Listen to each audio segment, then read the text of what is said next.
Good morning, everyone. I'm so honored to introduce our first guest speaker, Dr. Marcus Millwright, Professor of Art and Archaeology of the Early and Middle Islamic period at the University of Victoria in Canada. Professor Millwright received his master's degree from the University of Edinburgh and his doctorate in 1999 from the University of Oxford's Oriental Institute. He stands before us today with a truly extraordinary list of professional achievements, and some of these include fellowships with the Wingate Foundation, the Warburg Institute, the British Academy, Harvard University, and MIT. Extensive involvement with archaeological research in Jordan, Syria, Iran, and Greece. Dr. Millwright's foremost research areas include Islamic Middle Eastern art and architecture, cross-cultural contacts in the Mediterranean, the history of medicine, European representations of Muslim rulers, and the Ottoman architecture of Greece. In addition to the numerous articles for journals and scholarly publications which he's authored, we are also eagerly awaiting his book entitled The Fortress of the Raven, Carrick in the Middle Islamic Period, to be published in 2008, as well as a contribution to the forthcoming New Cambridge History of Islam. Additionally, a current writing project on the archaeology of the Islamic world for Edinburgh University Press. This morning, Professor Millwright will deliver for us a paper on the archaeology of urban water systems as represented in the case studies of Nafklio and Napaktos in southern Greece. Let's now extend our warmest welcome to Professor Millwright.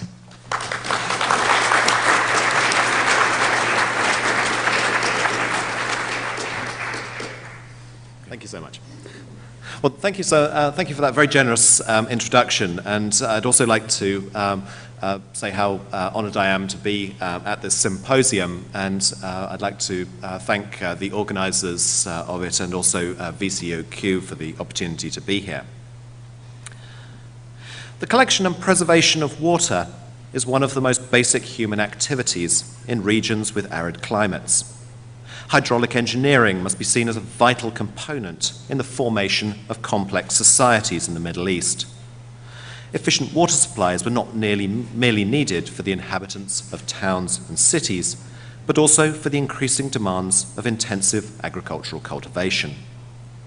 Technologies such as the qanat, the underground canal that draws water from aquifers and then transports it to distant settlements and farmland, had its origins in the Persian world, but subsequently spread to the Arabian Peninsula, North Africa, and ultimately Spain.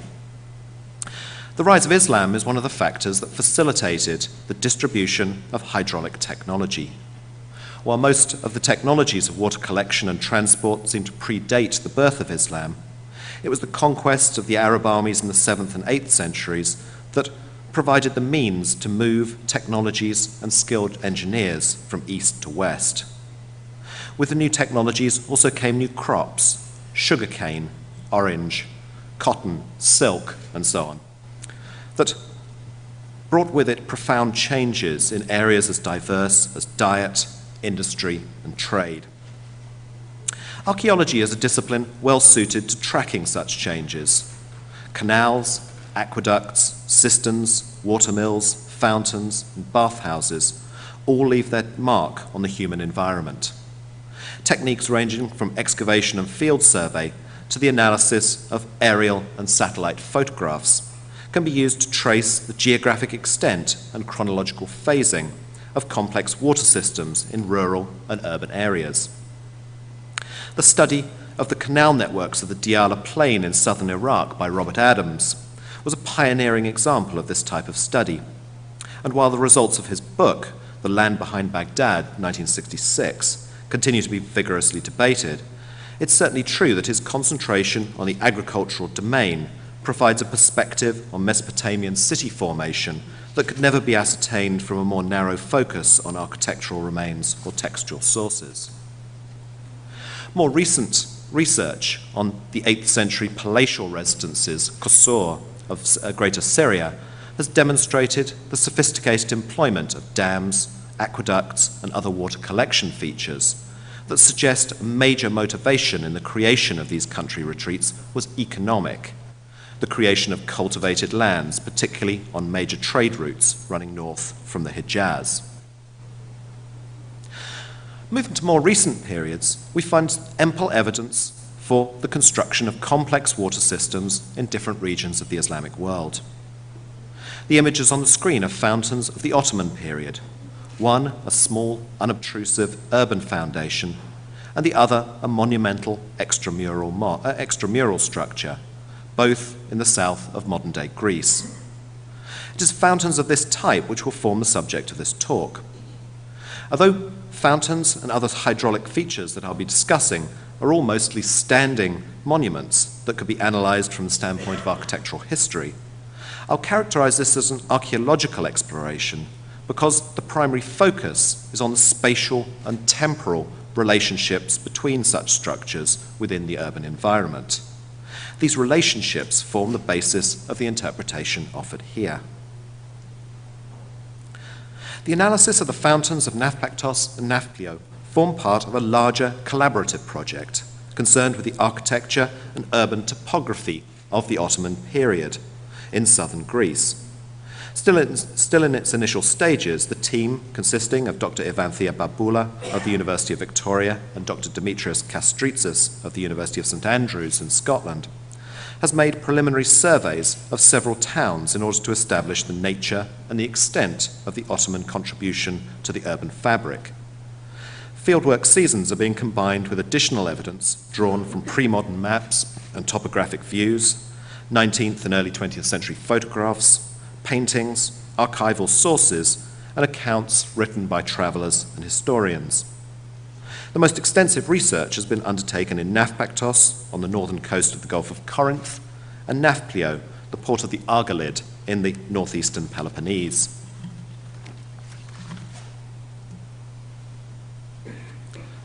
In October 1571, the united forces of Spain, Venice, and Pope Pius V encountered the fleet of the Ottoman Empire in the Ionian Sea, just outside the entrance to the Gulf of Corinth. The naval battle of Lepanto, as it came to be known, lasted for most of one day, October the 7th, and ended as a clear victory for the European forces. Although this outcome was not detrimental to the long-term capabilities of the Ottoman fleet or the empire it represented, it nevertheless became emblematic of the changing political balances in the Mediterranean to the disadvantage of the Ottomans. The town of Lepanto, or modern Napaktos, is situated on the north side of the Gulf of Corinth, just 9 kilometers east of the narrowest stretch of water between the north and south coasts of the Gulf. The town has traditionally been associated with a commemoration of the Battle of Lepanto and boasts among its public monuments a statue of the novelist Miguel Cervantes, a sailor on the European fleet. The area around Napaktos and the town itself have a long history of habitation, as well as an alignment with the administrative structures of the regions of Western Greece. The Venetians had taken control from the fragmented Byzantine and later Frankish Empire in the region in 1407, and they themselves were succeeded by the Ottomans in 1499 under Bayezid II. The Venetians were largely responsible for the castle of this town, which was designed as a unique fortress made of five zones ascending the hill. The castle is still standing almost complete today, and it's easy to see the advantages of the form. Each zone led to another higher section until one reached the top of the hill. Accesses to the outside were few and well guarded. Although the Venetians were well aware of the value of their ports as nodes in a wider network of safe places for their shipments, the Ottomans, thinking of a different kind of network, changed the orientation of the military and commercial protection of the Gulf of Corinth. Bayezid II enclosed the narrow strait to the west of Napaktos with a construction of forts on both sides, the castles now known as Rio and Antirio. Thus, the Venetians were kept at bay, and the Gulf of Corinth became an Ottoman lake, which could only be entered with the explicit permission of the Ottoman authorities and the appropriate payment of taxes.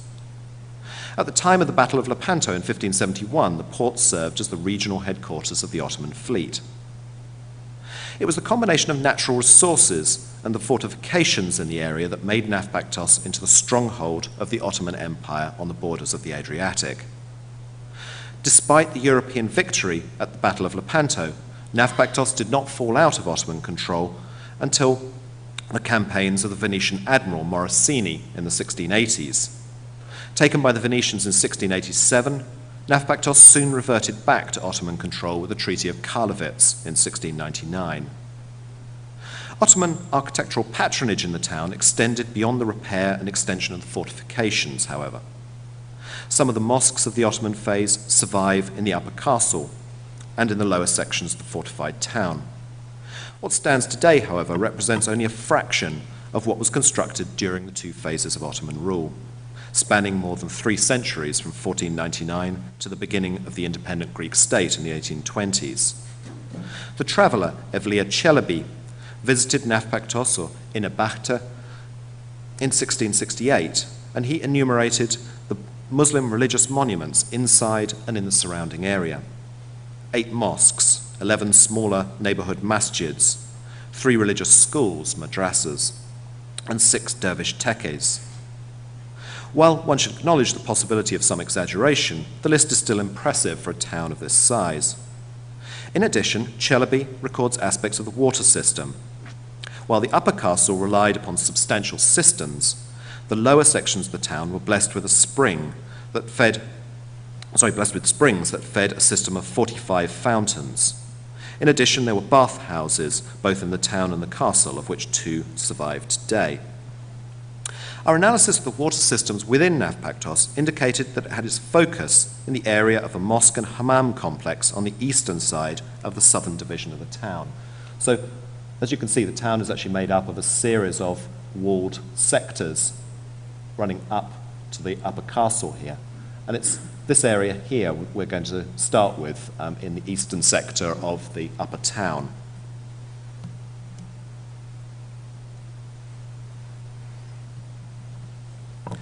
While the buildings of this complex are in a rather ruined state, the plan of the mosque and the stump of the minaret are still visible, as well as much of the superstructure of the impressive bathhouse built on a lower terrace of land immediately to the south. The bathhouse corresponds to types found in Ioannina and Thessaloniki, in northern Greece, Chania in Crete, as well as Istanbul and Bursa.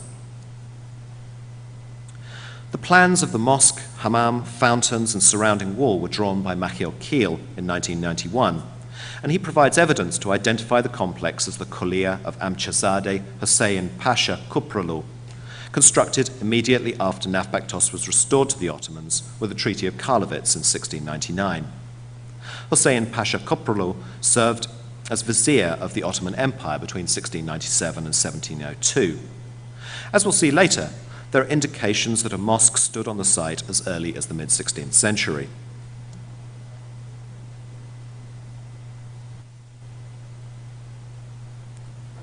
The other significant feature of this area are the fountains to the north and the west of the mosque.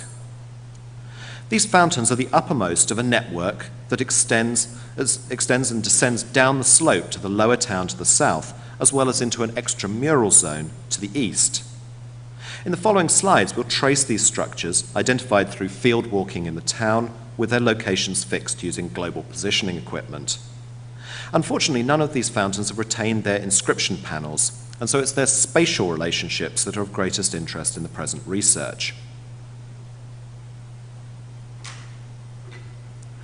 The first group of fountains is to be found in the area of domestic architecture immediately south of the Collier.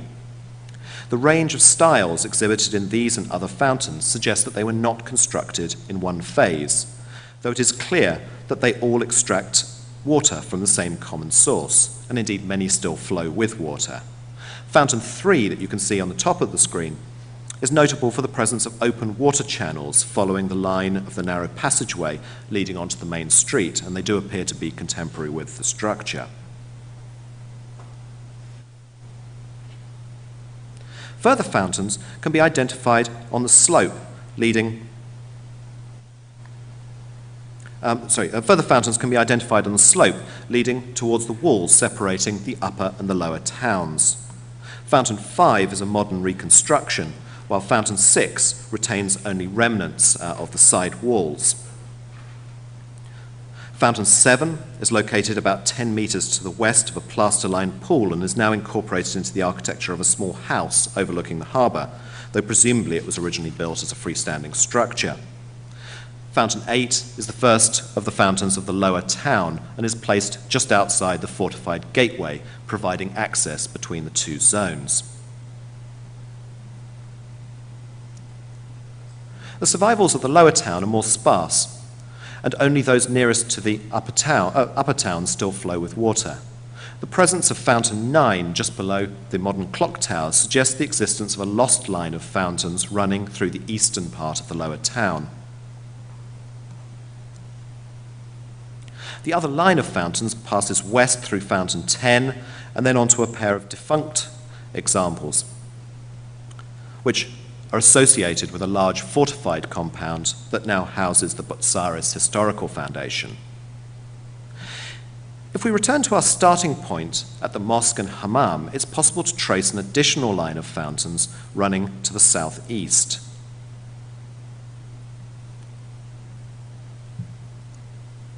Fountains 13 and 14 trace a route running east from the Collier into an extramural zone. As with the fountains of the lower town, it seems likely that these two structures were part of a more extensive, now lost network. That this sector east of the walls was of some significance is indicated by the structure associated with Fountain 13.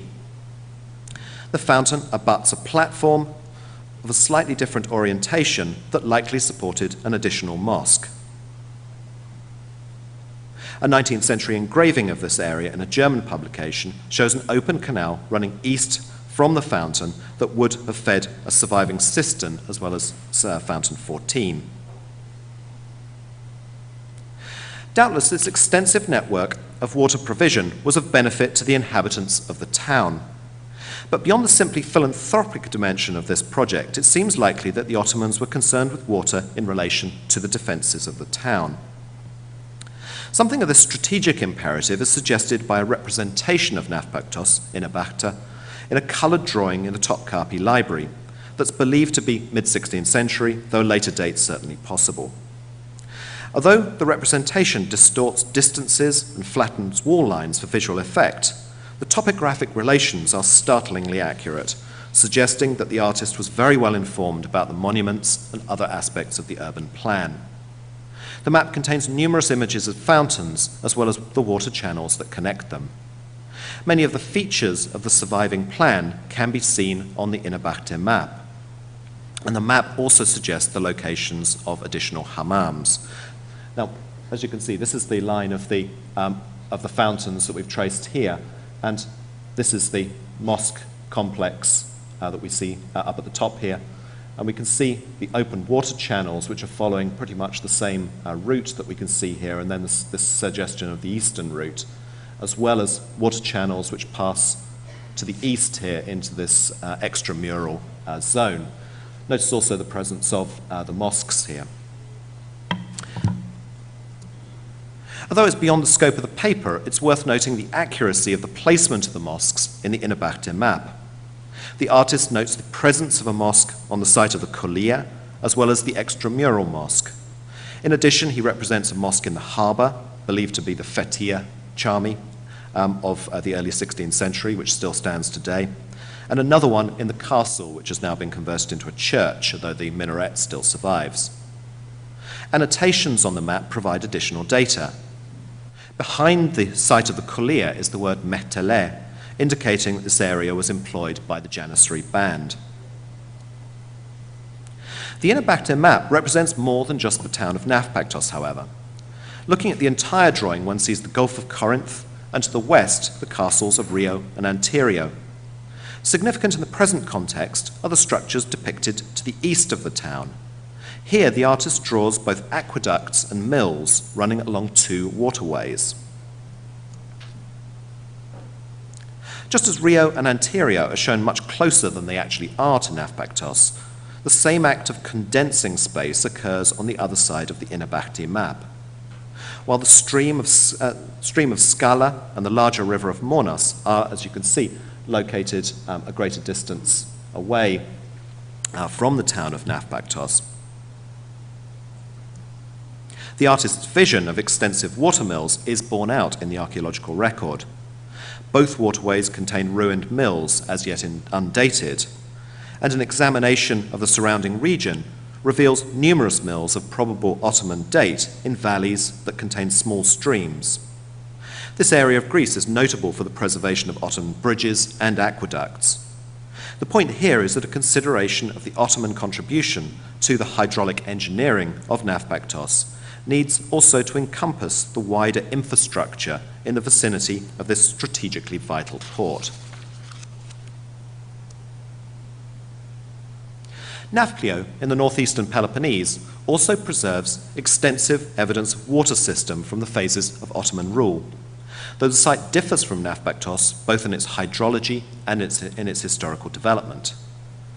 As can be seen on the image on the screen, the old town of Napaktos is located on a peninsula of land overlooked by the massive Palamidi fortress, constructed by the Venetians after 1686. The older castle of Accra Nafklio, of which only parts of the fortifications survive, sat on the highest section of the peninsula immediately south of the port. While Napaktos had only reverted to Venetian rule for a handful of years between the 15th century and Greek independence, Nafklio was more actively contested. The Argolid, the region around Nafklio, boasts many significant ancient sites, but the port itself only came to prominence in the later medieval period following the Fourth Crusade and the establishment of the Frankish fiefdoms of the Morea, that is, the Peloponnese. In 1388, Nafklio and the nearby town of Argos were sold by the daughter of Gaultier de Brienne to the city of Venice. The port became the administrative capital of Napoli de Romagna and remained one of the key Venetian holdings on the Morea until its capture by the Ottoman forces of the Sultan Suleiman I Kanuni in 1540. Napoli de Romagna counted as one of the 4 administrative regions, sanjaks, of the Morea, while the historical development of Nafklio in this first phase from 1540 to 1686 is little known. It would appear that the port retained an important status as a regional centre. The most detailed description of the town from this last period of the first phase of Ottoman rule comes from Ivlia Çelebi, who visited the region in 1669. The loss of Crete to the Turks in the same year appears to have spurred the Venetians to regain some of their lost authority in the Aegean. Under the leadership of Morosini, the Morea, including Nafklio, was brought back under Venetian control by 1686. The existing defences of Nafklio were supplemented by the fortress of Palamidi, as well as the rebuilding of the little castle of Borzai, about several hundred metres beyond the port. The impressive Venetian arsenal in the main square now houses the Archaeological Museum. The extensive fortification brought little long-term gain, however, as Venice gave up its possessions in the Morea to the Sublime Porte in 1715. The second period of Ottoman rule lasted for a little more than a century and finished with the designation of Nafklio as the seat of the revolutionary Greek government in 1822. While Nafklio retained its important status as the chief port of the Argolid in the period after 1715, the town of Tripoli further inland replaced it as the administrative centre, with Nafklio apparently remaining as the seat of the Pasha. The 18th century was largely uneventful in political terms, but there is evidence for an increase in the urban population, a fact probably reflected in the monumental architecture.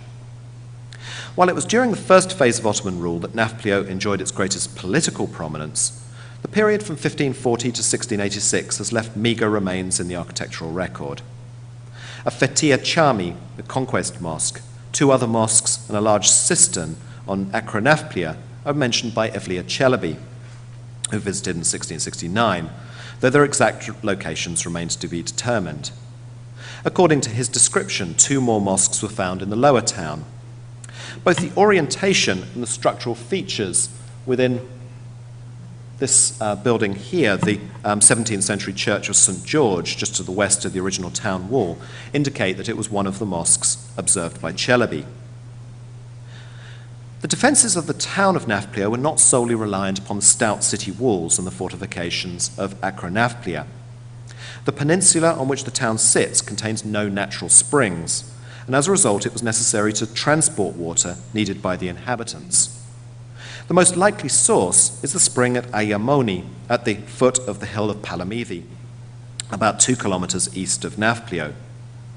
That the Ottoman authorities sought to establish a reliable source of water for Nafklio is indicated by the existence of an aqueduct, traces of which are recorded in a German oil painting now in the Benaki collection, entitled The Declaration of Independence in 1828.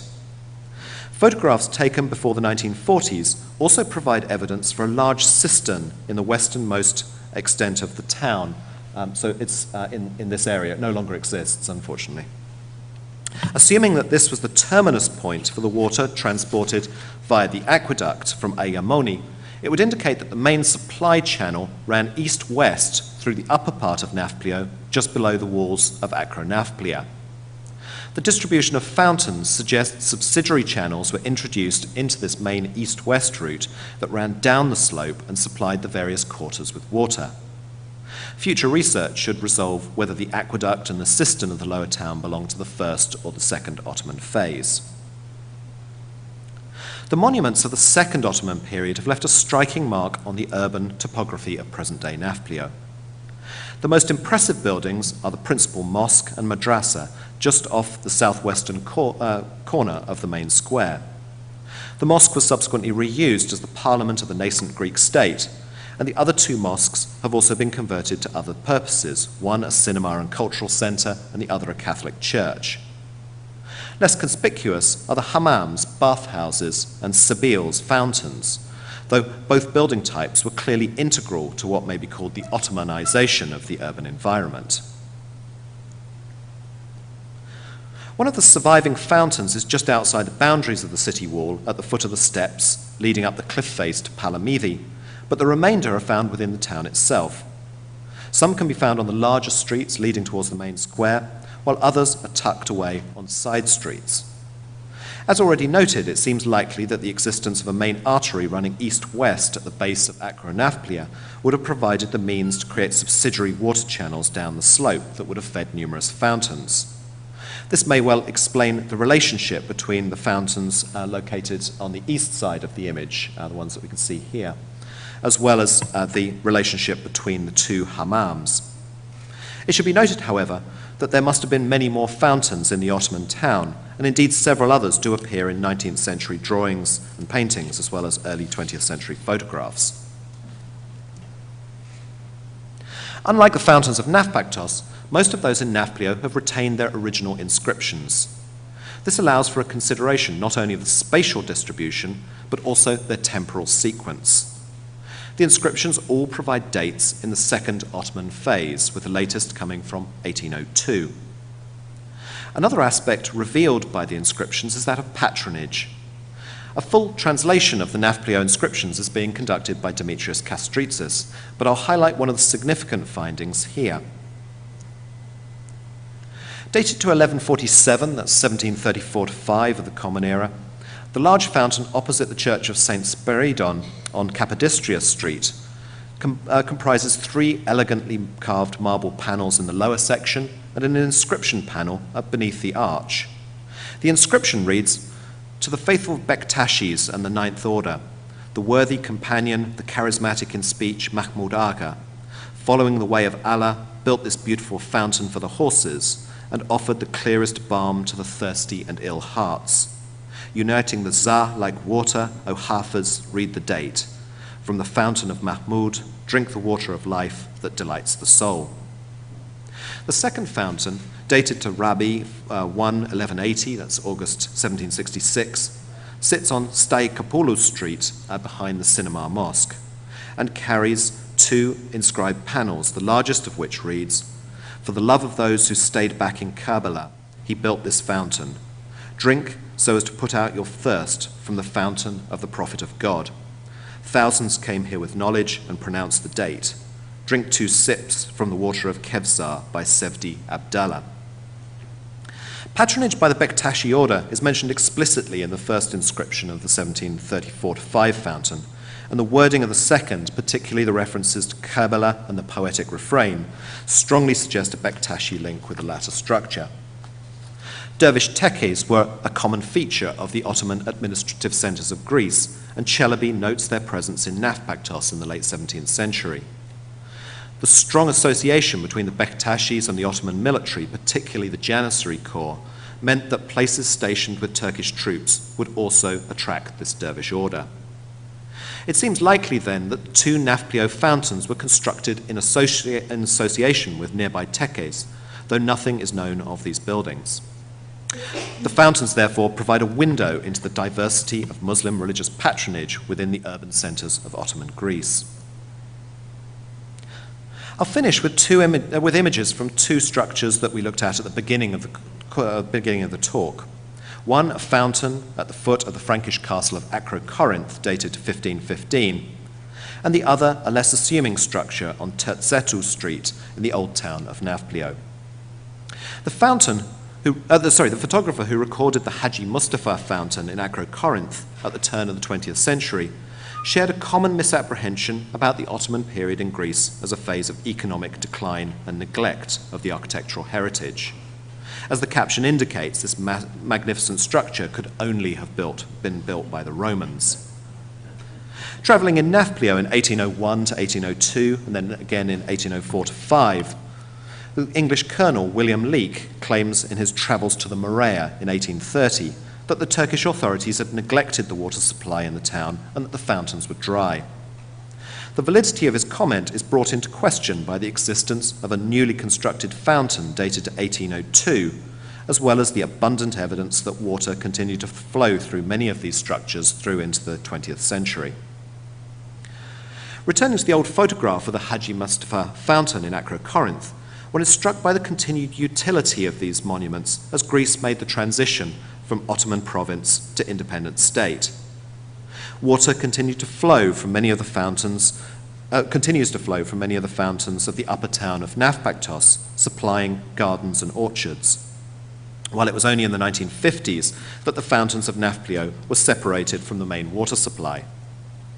Just before the fountain on Tertzetu Street was finally rendered obsolete, a local municipal employee who still lives in the neighbourhood collected the last of the water and shared it among the residents of the quarter it had served for 2 centuries. That it was held in such high esteem by those who lived in the vicinity is a reminder that the unobtrusive in the urban space is not necessarily the unimportant. Fountains in southern Greece were the public face of extensive hydraulic engineering projects by the Ottoman state.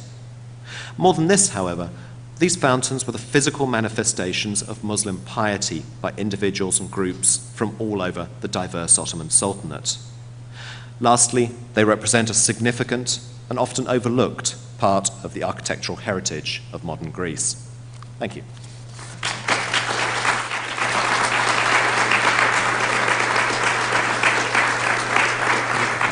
Just close it, yes. Thank you, Mark. Thank you, Marcus.